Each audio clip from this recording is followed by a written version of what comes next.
నిన్ను పిలుస్తున్నది రారమ్మనన్నది. ఇంగ్లీషు చదువు కూడా చెప్పుచున్నది, ఎంతో నేర్పుతున్నది. నా పేరు ప్రభాకర్ రావు. నేను మండల విద్యాధికారమ్మా, గంగాధర మండలం. ప్రభుత్వ పాఠశాలల్లో పిల్లలను చేర్పించాలనే ఆశయంతో మేము వచ్చినాము. మా దగ్గర అన్ని సౌకర్యాలు ఉన్నాయమ్మా. మంచి చదువు నేర్చుకున్న ఉపాధ్యాయులు ఉన్నారు, బాగా చదివిన ఉపాధ్యాయులు. తర్వాత కంప్యూటర్ ల్యాబ్లు ఉన్నాయి మా దగ్గర. ఆటలు నేర్పిస్తాము, మంచి చదువు చెప్తాము, కంప్యూటర్లు నేర్పిస్తాము. మీరు గమనించారా, ఇప్పుడు అంగన్వాడీ స్కూళ్ళలో కూడా చాలా కేర్ తీసుకుంటారు పిల్లలు కదమ్మా. అక్కడ నుంచి ప్రైమరీ స్కూల్కి వస్తారు, ప్రైమరీ నుంచి హై స్కూల్కి వస్తారు. ఆహారం పెడుతున్నాము, హెల్త్ చెకప్ చేయిస్తున్నాము, రాగి జావా పెడుతున్నాము. కలెక్టర్ మేడం అందరికి షూ ఇస్తున్నారు ఫ్రీగా కదా, పుస్తకాలు ఇస్తున్నాము, యూనిఫామ్ ఇస్తున్నాము. అంటే ఒక చదువుకు సరిపడా అన్ని ఇస్తున్నాము. ఆరోగ్యం కూడా మేమే కేర్ తీసుకుంటాం. ఎన్ని సౌకర్యాలు ఉన్న బడిని మీరు సద్వినియోగం చేసుకోండి. ఈ అవకాశాలను ఉపయోగించుకోవాలమ్మా కదా, డబ్బులు వేస్ట్ చేసుకోవద్దమ్మా. వాళ్ళంతా మంచిగా తయారై మన దేశానికి, మన తెలంగాణకు సేవ చేయాలని కోరుకుంటాం. సో పిల్లలు వస్తారు కదా స్కూల్కి, ఇట్లా చేపెట్టాం. Very good, very good, very good, very good అమ్మా.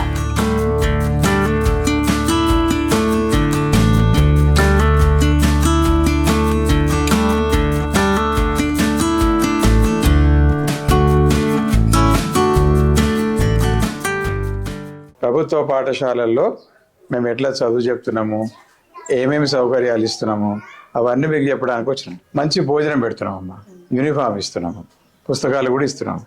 దానికంటే మంచి చదువు గొప్పగా చెప్తున్నాం, ప్లస్ కంప్యూటర్ చదువు కూడా చెప్తున్నాం వీళ్ళకి.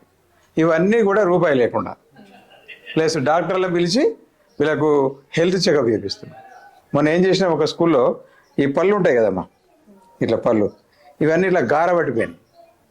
వీళ్ళని తీసుకెళ్ళి గవర్నమెంట్ హెడ్ క్వార్టర్ హాస్పిటల్ అవన్నీ క్లీన్ చేయించినాం. పుచ్చిపళ్ళు అయితే కూడా అవన్నీ ఫిలప్ చేయించినాం.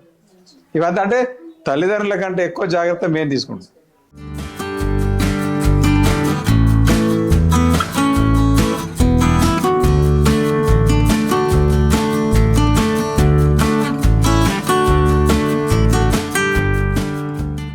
మీ పిల్లల్ని మన గవర్నమెంట్ స్కూల్కే పంపాలని కోరుకుంటున్నా. మీ ఊరు, మీ బడి, మీ ఉపాధ్యాయులు. ఓకే. తర్వాత సౌకర్యాల పరంగా చూస్తే మంచి భోజనం పెడుతున్నాము, యూనిఫామ్ ఇస్తున్నాము, షూ సాక్స్ కూడా మన కలెక్టర్ మేడం ఇస్తున్నారు. కెడెట్ లాంటి ఇంగ్లీష్, స్పోకెన్ ఇంగ్లీష్ అవి కూడా ఆ కాంపిటీషన్లో కూడా పాల్గొనిస్తున్నాము. Okay sir.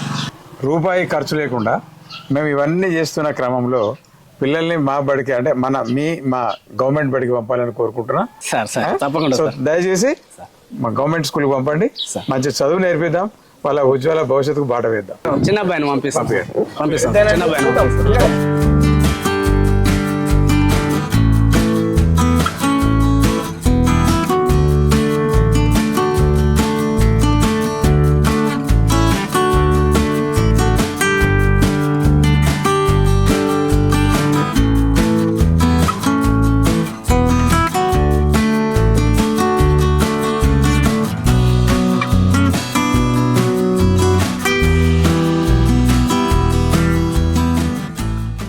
మన గ్రామాల్లో ఉన్నటువంటి ప్రతి విద్యార్థి కూడా చదువు అంటే పాఠశాలకు వెళ్ళే ప్రతి విద్యార్థి కూడా అంటే మీరందరూ కూడా మీ యొక్క పిల్లల్ని ప్రైమరీ స్కూల్ అంటే 1 నుంచి 5 కావచ్చు, లేకుంటే 6 నుంచి 10 కావచ్చు, ప్రతి ఒక్కరిని కూడా గవర్నమెంట్ స్కూల్లోనే చదివియాలి. ఎందుకంటే అది మన కోసం ఉన్న బడి. ప్రైవేట్లో కంటే మన దగ్గరే అన్ని సౌకర్యాలు, విశాలమైనటువంటి ఆట స్థలం ఉంటుంది. టీవీల ద్వారా మనకు పిల్లలకి విద్యా బోధన ఉంటుంది. ఇంకా మనకు అక్కడ సైన్స్ ల్యాబ్ ఉంటుంది, మ్యాథ్స్ ల్యాబ్ ఉంటుంది, కంప్యూటర్ ల్యాబ్ ఉంటుంది. ఇలా ప్రతి ఒక్కటి కూడా మనం కల్పిస్తున్నాం. కాబట్టి మనము ప్రైవేట్కి వెళ్తే మనకు డబ్బులు ఖర్చు తప్ప గొప్పగా చదివే ఉండదు. ఇప్పుడు మన ఊర్లో మొగలాయి బిడ్డ ఉన్నది, గవర్నమెంట్ స్కూల్ అయింది, తర్వాత మళ్ళీ స్కూల్కి వెళ్ళి 10th నుంచి 9.8 వచ్చినా కానీ బీసీఎస్సీలో అందులో గ్రూప్ అయిపోయింది. బాసర 888 6 సంవత్సరాలు ఫ్రీ. ఎంత మంచిగా ఉంది. ఫస్ట్ నుంచి 10th దాకా ఫ్రీ, తదుపరి 6 సంవత్సరాలు అందులో ఏనో కంపల్సరీ జాబే అదిగా. కాబట్టి మన పిల్లల్ని గవర్నమెంట్ స్కూల్ పంపించే ప్రయత్నం చేయాలి. సర్కారు బడి నిన్ను పిలుస్తున్నది రారమ్మనన్నది. ఇంగ్లీషు చదువు